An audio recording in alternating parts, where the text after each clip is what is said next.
Ito aking tula na inialay ko po sa lahat ng kasama ko na sundalo na nagbuwis ng buhay. Lumalaban sa kapayapaan, katahimikan at seguridad ng ating bansa, lalo na sa Marawi City. Ay Pilipino, ako ay isang sundalo, lilingkod ng tapat sa mga tao. Mahimbing na tulog niyo sa gabi, kami naman ay gising nakabantay sa inyo. Inialay ang buhay, makapagbigay lang ng serbisyong tunay at totoo para sa inang bayan at sa buong mundo. Paano Kristiyano, anuman ang relihiyon mo, tayo ay magkaisa para sa matibay na pananampalataya ng ating bansa. Bilang sundalo, bilang sundalo, bilang sundalo, ipagpatuloy ang mabuting.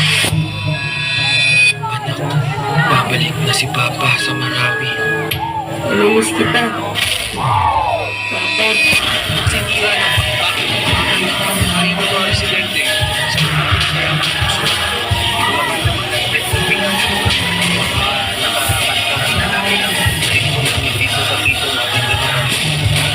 Ito ang mga kwento sa loob. Dito ako marahil ang pinakamatagal na giyera sa Pilipinas sa kasaysayan sa loob ng isang lungsod. Sasaksihan ng itong malapitano ang kagandahan ng ating mga syudad. Mga teroristang ang ating habang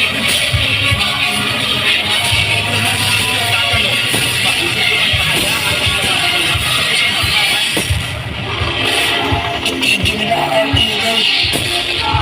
Tama na ang putukan. Itigil na ang digmaan. Ay, hindi mo. Kasi marami na ang sundalo.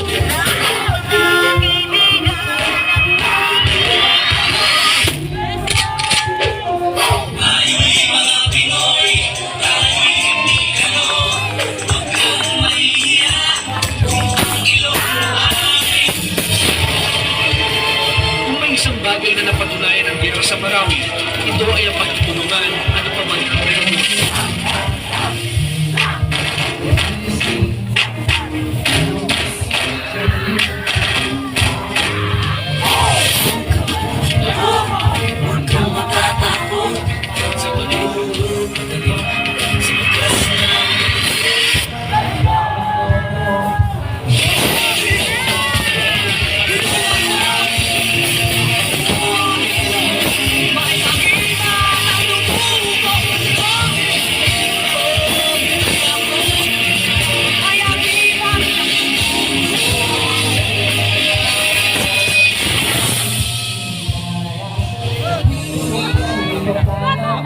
Papa, sinunod ko to para sabihin mo. Bukas ko ay makapag-graduate na po ako.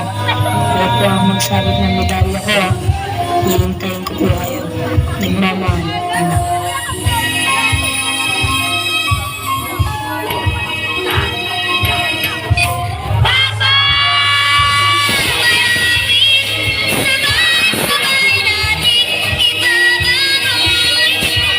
Umangon ka pa.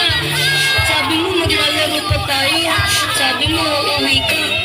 Gumising ka na dyan pa. Papa. Isang dakit hapon, sisikat ang araw sa isang bagong ngayon. Itigil na ang digmaan. Tama na ang labanan. Nangyaring pangunod sa Marawi ay atin ang wakasan. Ang digmaan dahil kahit anong gawin mo, rebelde ka man o sundalo, kapwa Pilipino pa rin.